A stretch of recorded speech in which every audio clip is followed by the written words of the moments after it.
El Cajal Oro.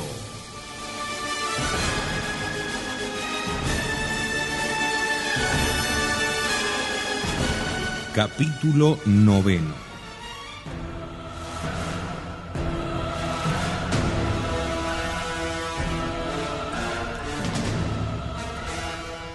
La página abierta al azar adaptábase maravillosamente a las circunstancias.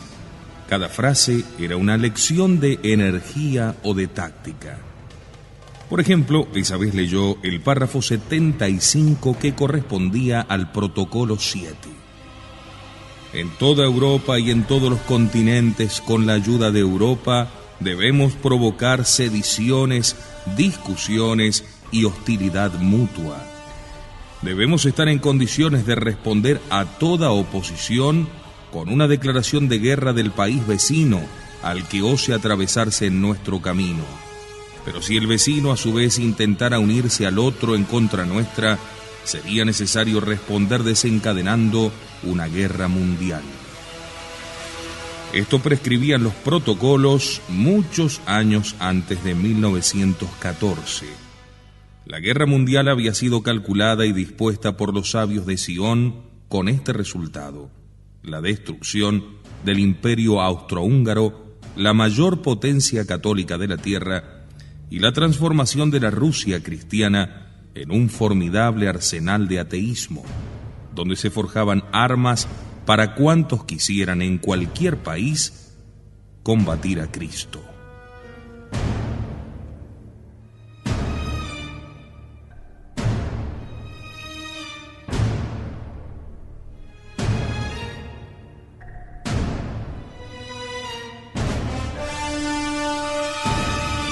Encuadernado en el mismo tomo guardaba el Roche un discurso pronunciado en 1880 por el gran rabino de Francia.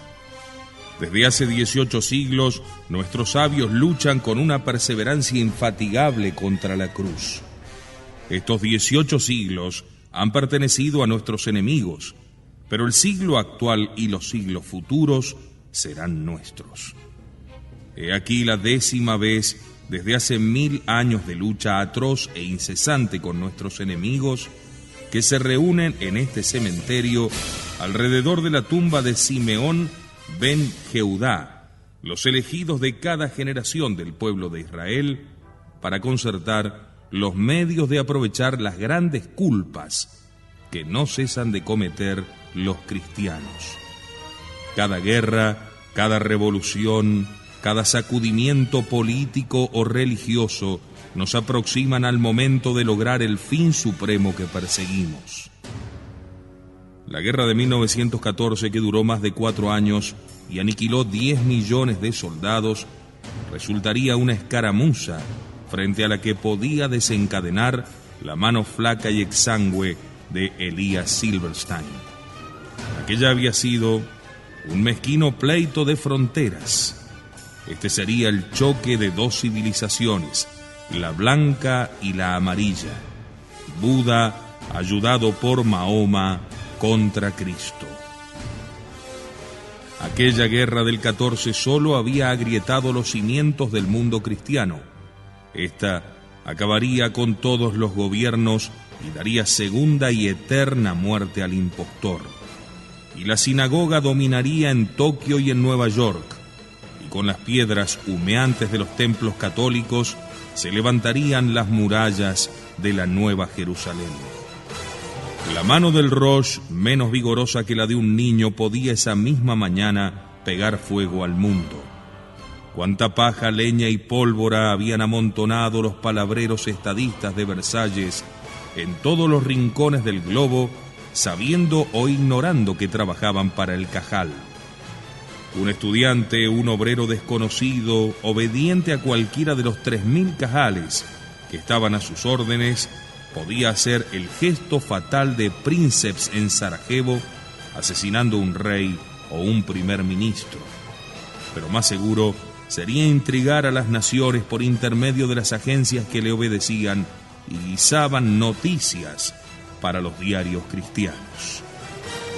Bastaba que llamase a la adicta Eva, su mujer, y como complemento de aquel programa por ella marcado, le entregase un despacho concebido así. Una escuadrilla de los Estados Unidos se ha apoderado de la isla Yap, situada en el Océano Pacífico y perteneciente al Japón. La pequeña isla de Yap, en las Carolinas, es una antigua posesión española vendida a Alemania y que el Japón, sordo a las protestas norteamericanas, se anexó durante la Guerra Mundial. Por su situación estratégica, es el punto de enlace de las comunicaciones de 3 continentes y una base naval a mitad de camino para las escuadras. El Roche diría a su mujer dándole el telegrama: llévalo tú misma a nuestra agencia. La ruptura casual del cable submarino entre Yap y Hong Kong retardaría 24 horas el desmentido. El Japón se apresuraría a creer e inmediatamente provocaría el levantamiento de 200.000 soldados que con vestimentas de colonos habitaban las islas de Hawái bajo el pabellón norteamericano.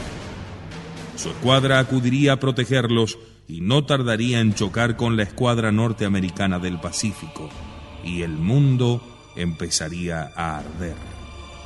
El pálido Roche, con la blanda oreja pegada al micrófono, escucharía todas las noticias para que sus agencias telegráficas no transmitan sino las que atizan el fuego.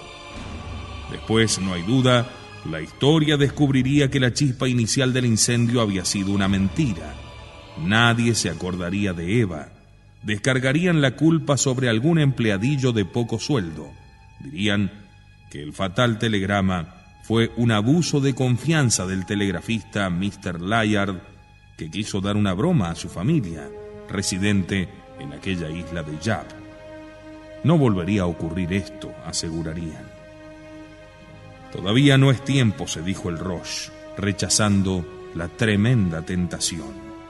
Todavía hay países que no tienen pleitos de fronteras, ni alianzas militares, ni ambicionan territorios como la Argentina, y que se resistirán a mezclarse dentro de la hecatombe.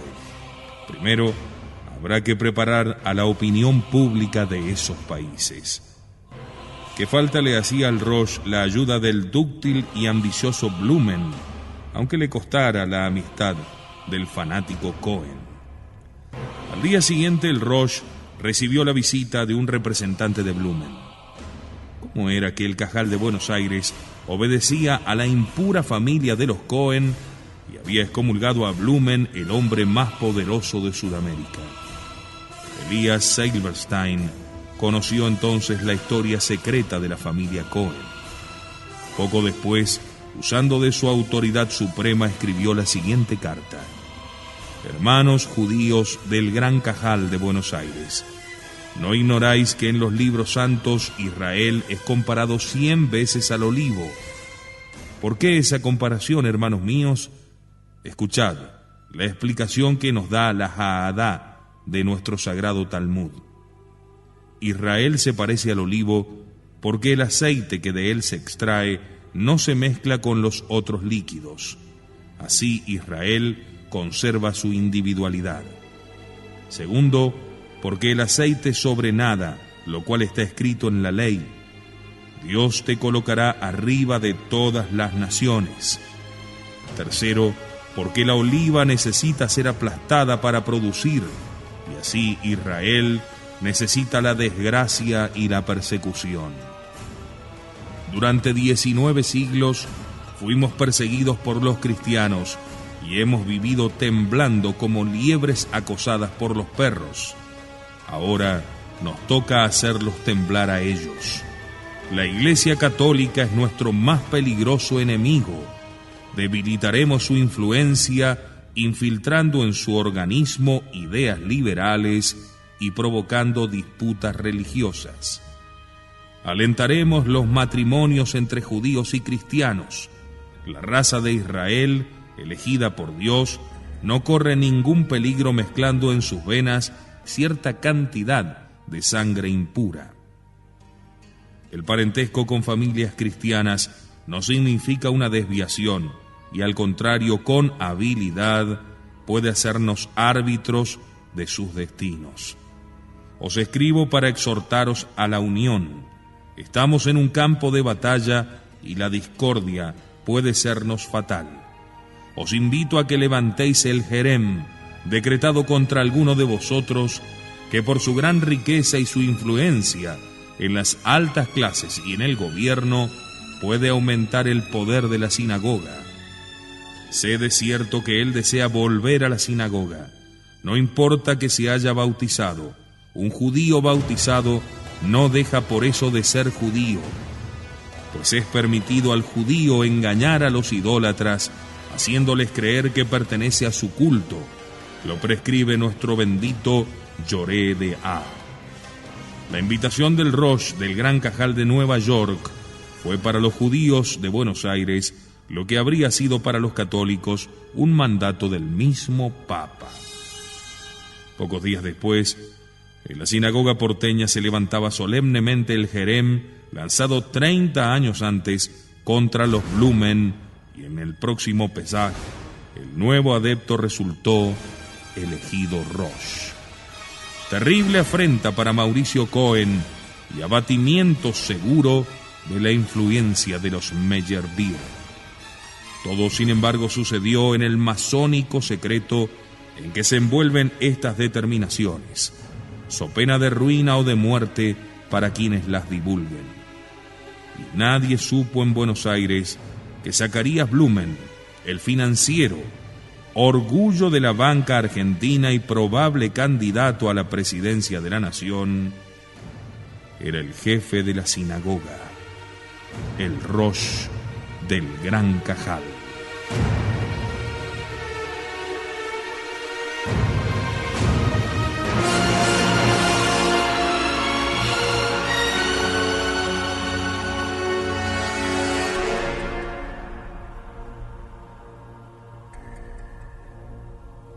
Marta Blumen había confiado a su padre el secreto de la nueva fortuna de Adalid. Convertía el plomo en oro. El banquero pensó que Adalid se había burlado de ella. Después recordó haber oído a Julius Ram que del principio científico de la unidad de la materia se deducía la posibilidad de transmutar unos en otros ciertos cuerpos que llamamos simples. Aquel día en el colegio militar escuchó con desdén tan sorprendente lección, porque los hombres prácticos desprecian a los filósofos. Pero la explicación de Marta le hizo pensar de nuevo en la posibilidad de un gran descubrimiento que trastornaría así los planes del Gran Cajal. Si el valor del oro se derrumbaba por haberse hallado manera de producirlo artificialmente, la sinagoga no dominaría a los gobiernos ni podría arrastrarlos con cadenas de oro a la guerra universal, de donde iba a salir el superreinado de Israel. Días después, sus espías le hicieron saber que Julius Ram andaba en conciliábulos con Fernando Adalid, y luego ocurrió la inverosímil resurrección financiera del Banco de Sudamérica y del propio Adalid, y hasta el hecho de que el infeliz alquimista pagase sus deudas. Valía la pena estudiar el asunto. Por de pronto quiso establecer si aquellas doctrinas tenían fundamento científico. No queriendo confiar a nadie sus inquietudes, allegó libros de química y física y se dispuso a leerlos. Quienes sabían de la investigación silenciosa a altas horas de la noche, sabían también que nunca había sido su afición. Sorprendíanse entonces de su afán, y más viendo que su hija le ayudaba. Todavía Marta no había descubierto ni en su frente luminosa, ni en su hermosísimo brazo, la marca del anticristo. Pero sentía en las mejillas el vaho de la sinagoga, a donde ahora concurría, y en sus oídos silbaban como flechas las palabras del Talmud contra los adoradores del Cordero. Pero más que las cuestiones teológicas que abandonaba a los rabinos, le interesaban a ella los problemas de la raza. La hacía palidecer de ambición la idea de que gentes de su sangre serían los reyes del universo. Tal vez el anticristo, que ya existía en alguna parte del mundo, se fijase en sus ojos color de aceituna y en su cuerpo arrogante. Ah, si Cohen la hubiese querido, qué lanza terrible para los cristianos habría sido ella en las manos de él. Pero aquel hombre que descorrió ante sus ojos asombrados los misterios del Cajal no pensaba más en ella. Marta no lo había visto desde el día en que tuvo celos de la joven periodista. Una noche, el nuevo Roche y Marta llegaron al final de un famoso tratado de química moderna que decía así: el descubrimiento del radio ha transportado ese problema del terreno de las hipótesis y de la mera esperanza al más positivo de los hechos experimentales. Más allá del átomo, según lo consideraban hasta ahora los químicos, existe un mundo maravilloso que permite demostrar con pruebas rigurosas que el sueño de los alquimistas, el de la transformación de un elemento en otro, no es una quimera. Ambos quedaron mudos y de repente ella, que hojeaba maquinalmente un libro, leyó en alta voz este pasaje: un metaloide y un metal, azufre y mercurio, modificados y tratados conforme al procedimiento que se indica, dan un cuerpo nuevo que no es su combinación y que convierte en oro los metales inferiores. Esa es la piedra filosofal, murmuró Blumen consternado. Confiesa entonces, Roche del Gran Cajal, dijo Marta con sarcasmo insultante, que las teorías de Julius Ram están lejos de ser el desatino que tú creías. Por el contrario, son la audaz afirmación de lo que los más grandes sabios exponen tímidamente como la base de la superquímica. Extravagante final, la química del porvenir coincidía en los fundamentos de la depreciada, perseguida y hermética ciencia de los alquimistas. Días después, Marta avisó al banquero: Julius Ram ha cambiado de casa. Tiene un laboratorio con gran chimenea cerca del Parque Lezama. Blumen se encogió de hombros. El Gran Cajal de Nueva York lo acosaba a telegramas cifrados para que hiciera aceptar por la Argentina un empréstito de 1.000 millones a emplearse ahora en armamentos. Al lado de tan grandes manejos, palidecían los pequeños negocios de Julius Ram. Marta lo expolió esa tarde con otra novedad. Todos los días al anochecer llega un automóvil al laboratorio que está siempre cerrado. Adivina quién visita al profesor. ¿Fernando Adalid? Exactamente. En otros tiempos habríamos creído que fuesen monederos falsos. Ahora eso no tiene importancia. ¿Por qué me miras así? Quiero hacerte una pregunta.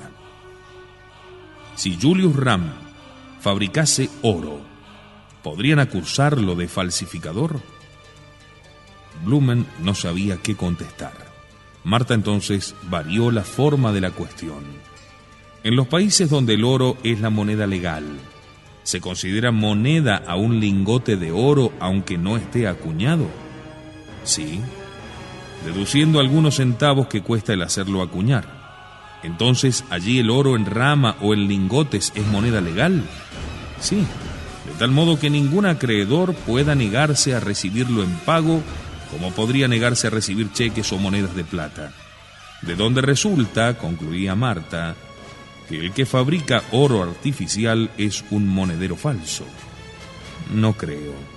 Las leyes no han previsto el caso. Si del análisis resulta que el oro que saca de sus crisoles Julius Ram es idéntico al que se extrae de las minas de Alaska o del Transvaal, no puede acusársele de falsificador. ¿Y los efectos de esa fabricación serían graves?, dijo Marta. Zacarías Blumen miró a los ojos que acechaban esa respuesta. Qué hermosa era aquella muchacha. ¿Por qué perdía tiempo? ¿Por qué no la ponía en contacto con el inventor para que le investigase los secretos? Por sabio que fuese, Marta Blumen era capaz de quitarle el poco seso que le hubiese dejado la piedra filosofal. ¿Tienes tu coche? Vamos para allá. Hace años anduve en negocios con Julius Ram. puedo volver a tratarlo, y tú podrás ensayar tus flechas de oro. Subieron a la Batourette, que ella lanzó como una jabalina de plata en el atardecer. El Parque Lezama podría ser el más hermoso de Buenos Aires. Ahora es solamente el más abandonado, como si el sur de la ciudad, venido a menos de su antigua aristocracia, no mereciera los honores de calles limpias ni de plazas cuidadas. Las enjutas palmeras dormidas en los senderos deslavados de la lluvia, los plátanos pulidos y frescos y armoniosos como jaulas, los gomeros de ramazón desmesurada, las casuarinas airosas y elegantes, un laguito apretado entre rosales florecidos y sobre el agua quebrada por el oro de un crepúsculo porteño, un patito solitario y audaz traído por la casualidad extravagante que suele ser la madre de la belleza.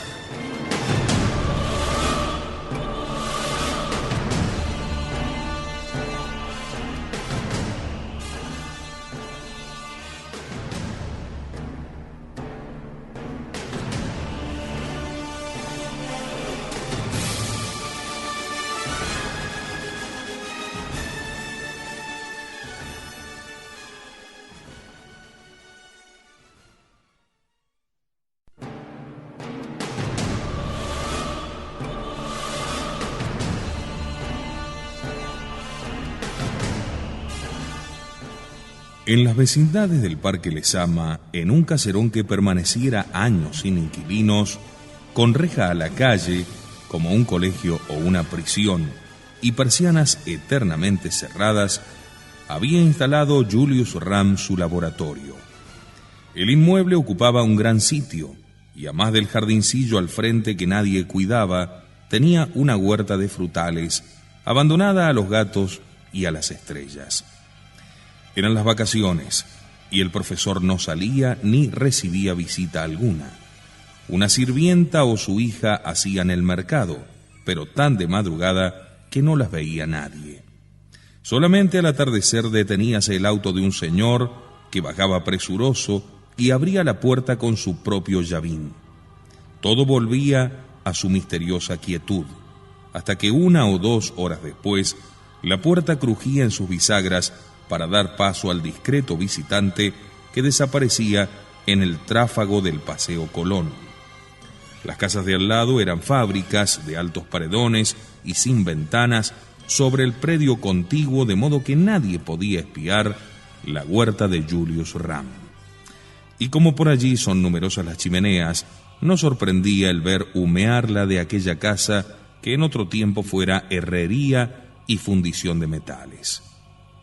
Algún curioso podría empero preguntarse por qué el humo de las otras casas era oscuro y liviano y se deshacía en el aire, mientras que el de Julius Ram se remontaba denso como una barra y tenía en la noche fulgores de púrpura. Marta Blumen, que había sabido por Fernando Adalid la nueva dirección de Julius Ram, detuvo su Batourette sobre el lado opuesto del Parque Lezama. Bajaron los dos y se internaron en las callejuelas. El vaho de la noche ascendía de la tierra húmeda y envolvía la arboleda silenciosa. Los pocos transeúntes no paraban mientes en ellos. Papá, no has contestado mi pregunta. Si este hombre hubiese descubierto la manera de producir oro artificial, ¿qué ocurriría? ¿En qué? ¿En dónde?, preguntó el padre. En los negocios del mundo, en tus negocios, en el Cajal. Zacarías Blumen no creyó que debiera disimular ante su hija que era su aliada. Hija, los negocios del mundo se trastornarían. Imagínate el mundo como un inmenso tablero de ajedrez. De pronto Dios o el diablo revuelven las piezas, a comenzar de nuevo con otras ideas y otros recursos. Y tus negocios se desmoronarían como un merengue bajo la pata de un elefante. Y la política del Cajal, ya sabes que el instrumento por excelencia del Cajal es el oro. Si el oro pierde su valor, se nos rompe en la mano la única arma que sabemos manejar. Llegaban a donde había un grupo de personas conversando a la luz de un farol. Sus sombras se pintaban fuertemente sobre el suelo arenoso. Marta bajó la voz. ¿Tú no conocías los proyectos de Julius Ram? Sí, pero lo tenía por un loco. ¿Y ahora crees en él? No sé, te lo diré cuando haya visto su laboratorio. Y si fuera verdad, ¿qué harías? Te lo entregaría. ¿No dicen acaso que tu sonrisa es invencible? Sin sentir la pendiente, habían llegado a una especie de terraza, a buena altura sobre el nivel de la calle. Desde allí se dominaba la casa del sabio, sus hornos y su huerta. Por los vidrios de una ventana interior se divisaba lo que parecía el laboratorio, iluminado por resplandores de tonos cambiantes como los de una fragua. Mira, papá. Por primera vez vieron a Julius Ram sin sobre todo, con un blusón de obrero. ¿Sabes qué parece la cabezota enorme sobre el cuerpo raquítico? Una albóndiga en la punta de un tenedor. Zacarías Blumen guardaba silencio. Bajamos, papá. Hoy no ha venido Fernando Adalid. Tú llamarás a la puerta y te harás conocer. Yo llegaré al rato. A los dos juntos quizá nos desconfíe, pero una vez que tú hayas entrado, me harás pasar a mí. Bruscamente Zacarías sujetó a su hija por el brazo. Mira, ¿quién es ese que lo acompaña allí? Otra sombra se pintaba en los vidrios. El corazón de Marta latió con violencia. No era Adalid. Tampoco parecía un obrero. Marta maquinalmente dijo su nombre y se arrepintió. Mauricio Cohen. Pero no puede ser. Sí, efectivamente se le parece. Mira, ahora no vale la pena ir. No nos abrirán la puerta. Precisamente era ahora que Marta quería ir. Probemos, dijo con resolución. Descendieron por una escalinata de ladrillos hasta la acera. Desde allí nada se veía. La casa de Julius Ram quedaba en la sombra detrás de una cortina de árboles. Blumen se adelantó y fue a llamar a la puerta del laboratorio y dejó transcurrir algunos minutos. La puerta no se abrió. La joven, cansada de aguardar, cruzó la calle y se reunió con él. He llamado 3 veces, le dijo Zacarías, y no responden. Se ve que no quieren abrir. Llamaré de nuevo. Marta quería saber qué negocios tenía Mauricio Cohen con Julius Ram. Pero si no habían abierto el tercer llamado, era inútil insistir. Vámonos. Hoy no abrirán. Y ese que está adentro no saldrá hasta que esté seguro de que nos hemos ido. ¿Te pareció de veras Mauricio Cohen? Sí. ¿Por qué te extraña? No me extraña más que a ti. No sé qué puede intentar aquí ese hombre, como no sea enamorar a la hija. ¿Conoces a la hija de Julius Ram? Marta fingió no acordarse de ella y respondió furiosa: hoy no nos abrirán, peor para ellos. Antes de 3 días volveremos y sabremos a fondo el secreto de Julius Ram. Deja tú el asunto por mi cuenta.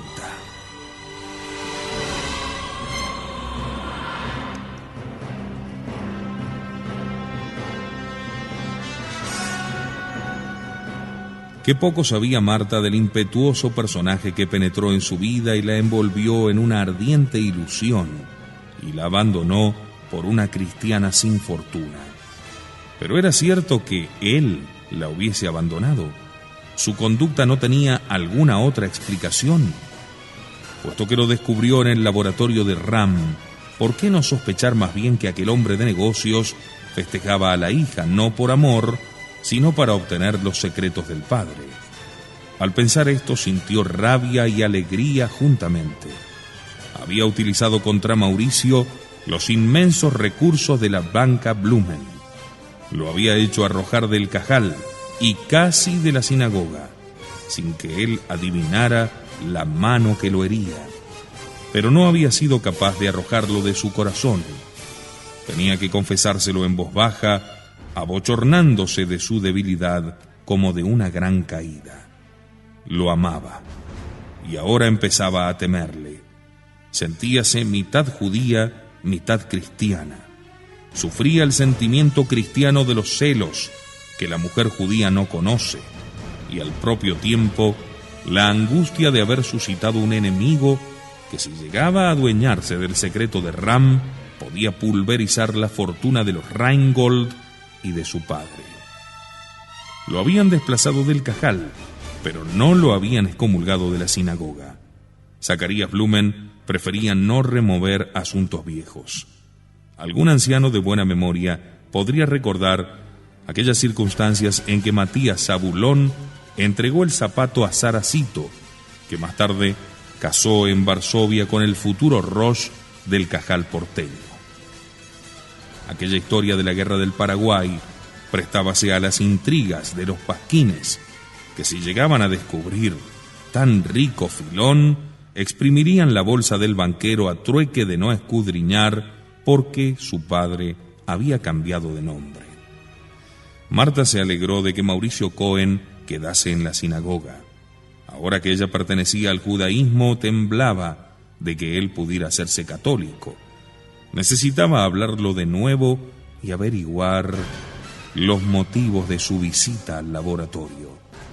¿Por qué la puerta inaccesible para ella y su padre, para él se abría? La mordía la duda. A ratos creía en lo que dijo Fernando Adalid, a ratos se sublevaba contra su propia credulidad. Convertir el plomo en oro, patrañas.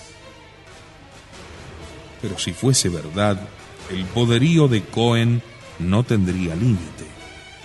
Esto lo había comprendido la hermana de Mauricio, Tamar Cohen, antes que Marta, y había inducido a su hermano a penetrar en el laboratorio de Ram. Veamos de qué manera. Tamar Cohen vivía con el pensamiento en los destinos de Israel y atento el oído a los rumores de la última y definitiva revolución que fundaría el trono inmortal del anticristo. En la soledad y la meditación espiaba las maniobras del Cajal. Veía sobre el mapa del mundo avanzar la serpiente que apretaba en sus crudos anillos a las naciones. Y veía cómo, en el fondo de la crisis, iba cuajando la enorme guerra que acabaría con la civilización cristiana. Antes de 20 años, la humanidad dejaría de contar las fechas a partir de Cristo y las contaría conforme al calendario judío.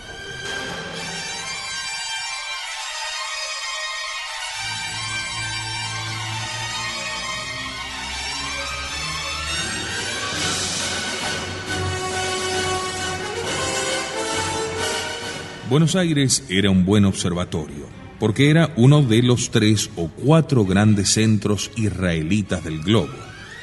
Mas la política de Israel se complicaba por la discordia de la banca, dividida, como hemos dicho, en los 2 grupos, los Meyerbeer y los Rheingold. Mientras la sinagoga de Buenos Aires estuvo dirigida por Cohen, la influencia de los primeros fue incontrarrestable. Las doctrinas financieras de este grupo estaban de acuerdo con la idiosincrasia del país, el cual nunca había conocido el oro moneda, habiendo vivido siempre bajo el régimen del curso forzoso. Por el contrario, el grupo de los Rheingold, que guardaba en sus cofres la mayor parte del oro del mundo, preconizaba la vuelta de todas las naciones al régimen del patrón oro. A raíz de la elección de Elías Silverstein, hechura de los Rheingold para Rosh del Gran Cajal de Nueva York, no tardó en sentirse una nueva dirección en los negocios argentinos. Por ese tiempo, Mauricio refirió a Tamar su aventura con Marta Blumen, y ella se alegró. Apenas conocía a la hija del banquero, mas había adivinado su temperamento contradictorio, nervioso y calculador, rebelde y místico, fogoso y displicente, mezquino y romántico. Por su belleza, su audacia y su fortuna, podía ser un vigoroso fermento israelita dentro del campo católico y el mejor aliado de los Cohen en su larga batalla contra los Blumen. Cómo exultarían en la tumba los huesos del viejo rabino, su padre, y los de Saracito, la de los cabellos de fuego. Pronto, empero, comenzaron las inquietudes. Su hermano, que jugaba con la más tentadora muchacha de Buenos Aires, como un gato con un ratón, se había dejado cautivar por los ojos profundos de Berta Ram. Inexplorado mundo de las almas.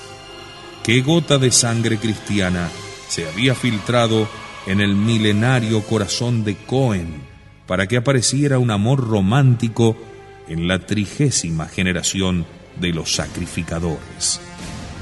Y cuando él le refirió la escena del colegio militar y la irritación de Marta Blumen, Tamar quedó cavilosa. «Yo conozco mejor que tú a esa mujer sin haberla tratado», le respondió.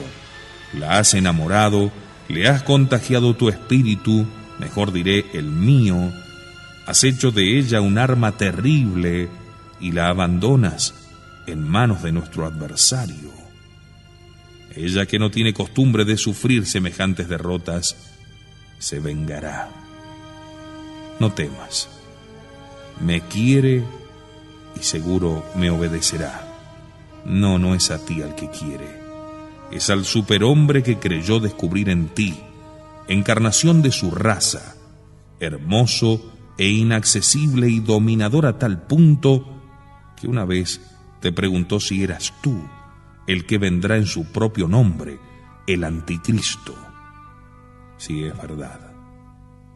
Ahora, viéndote prendado de esa otra muchacha, ha descubierto los pies de barro de su ídolo.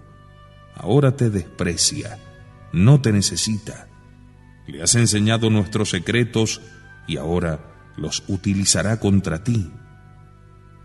Bajo el hechizo de su fresca pasión, Mauricio no comprendió aquellas razones. Al poco tiempo, sintió en la carne el hachazo de la sinagoga. El Gran Cajal de Nueva York dispuso la readmisión del excomulgado en 1900, tras de lo cual vino su elección de Roche.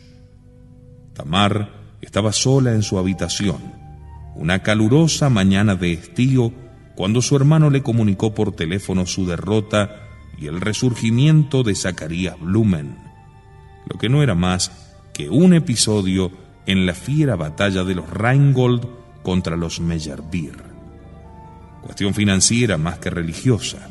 Blumen era uno de los hombres más ricos del globo. Tal vez el más rico, si solo se computaba el metal contante y sonante conforme al genuino criterio israelita. Sabíase muy bien que, aparte de innumerables valores y propiedades, podía disponer de las reservas de su propio banco, no menos de 10 millones de libras esterlinas en oro. La fortuna de los sultanes, en las más acaloradas fantasías de Oriente, eran puñados de tierra en comparación del tesoro de Blumen.